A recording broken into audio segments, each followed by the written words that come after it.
Hello, and welcome to another episode of The End of the Search. This one I call it All Karma is Instant. Because all karma is instant in the sense that you're feeling it immediately. When you judge someone, you feel the judgment in yourself. When you hate someone, when you resent someone, you're feeling it immediately. You don't have to worry about something in the future that may happen to you because you right now are paying the price of that same feeling. In the same way, when you love someone, you feel that love. When you appreciate someone, when you feel gratitude, you're feeling it immediately. That is the instant karma, you see? What happened is, and by the way, I am respecting everyone's point of view or beliefs or whatever they choose to believe. I'm just simply offering a possibility, a suggestion just to look at and see what is your take on this. When I hear things that, oh, I am behaving in a particular way because I don't want to have a future karma, whether it's a future life or whatever the case may be, in reality we're not acting from love, we're acting from fear. I am fearful of the consequence. That is what I'm going to use to behave in a particular way.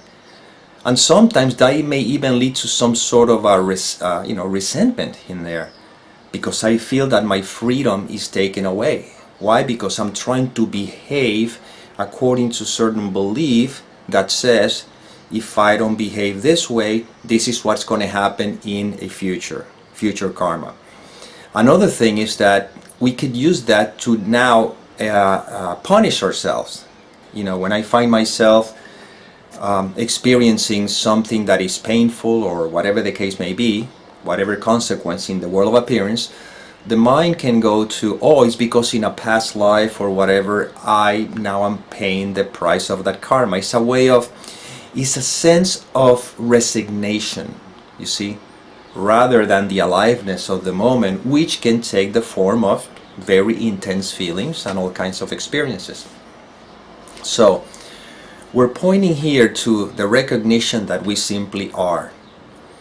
When we rest in that, there is a peace that passes all understanding, and then we move through the world of appearances without engaging with the concepts of the mind, because it's the mind, the thought, that makes up stories. Future karma, past karma, this is happening because of, you see. But the way we see it, or at least through these videos, is that life happens. See? Whatever happens is just part of the script, is part of the theater, part of the play that is unfolding.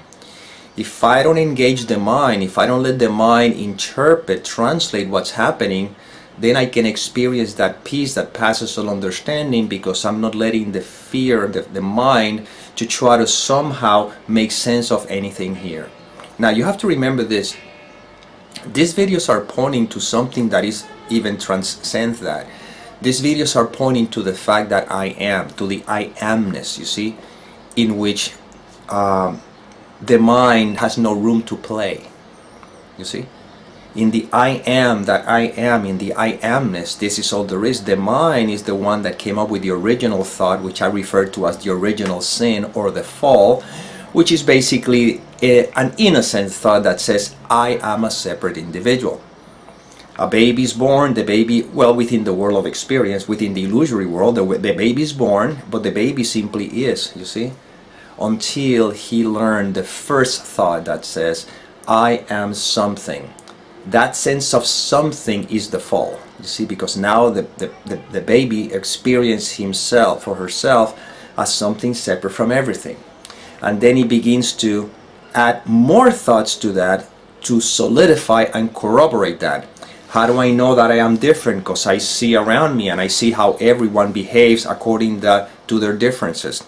And I see people pursue things, so I figure that's the way it is. You see, we start believing the content of the mind, because the mind is looking at the information, is interpreting, it's making its own evaluations, and now I am identified with the evaluations overlooking the original evaluation, which is I am something, I am this individual, I am a separate self. You see, once that evaluation takes place, then we can even begin to fabricate concepts like karma. You see, in the future life, this separate entity is going to have this experience if it doesn't behave in a particular way. Or in a past life, I did something, consequently, I am having this experience. But future life, past life, karma, or whatever, all of these are concepts that are overlooking the fact that we are. You see, the thing is that right now we are, I am. Whether I'm experiencing pleasure or experiencing pain, or is a more neutral stand, I am. You see, this is the I amness we're pointing to, which is what is referred to as love. Love is the absence of judgment, you know. So the love is not something that I feel for someone, although the feeling for someone can carry the fragrance of the background. But in a sense, what we're saying is that love is, God is, I am, you see. And in the I am, there's no concepts. Therefore, in the I amness, where there is room for karma, where there is room for future, where there is room for past, you see, is simply is. And this is very obvious. Let's put it to the test. Right now, don't identify with the concepts of the mind, nothing whatsoever. And notice that you're simply being, right? And that sense of beingness, you see, which is not covered up with concepts or anything, well, right now you are experiencing the instant karma of being. When you're identified with the mind, with the conceptual mind, with fear, you're experiencing the instant karma of fear, that now the mind overlays it with guilt and stories. You know, oh man, I feel fearful because it's going to happen, or because look what happened. But in reality, you're simply experiencing a feeling, a sensation that is not personal. It's just simply a passing cloud.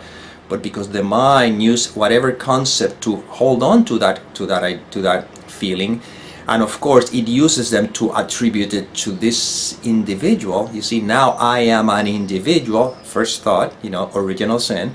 And now this individual is feeling this feeling, and now the mind is telling that this feeling means past karma or future karma, and that just it's like a snowball that keeps growing and growing and growing, when it's easier to cut it from the root. From the root is, life is, I am, feelings, sensations, thoughts, circumstances, they seem to appear and disappear in the I am, you see.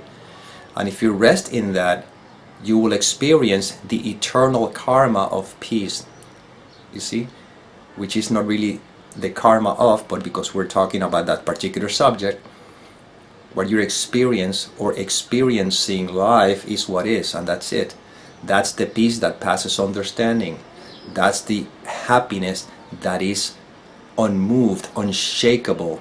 That's the joy that is ever present. That's the love that you are. Well, this is the inspiration that came through this instrument. I hope it served. And as always, may peace permeate the mind so that love can be extended.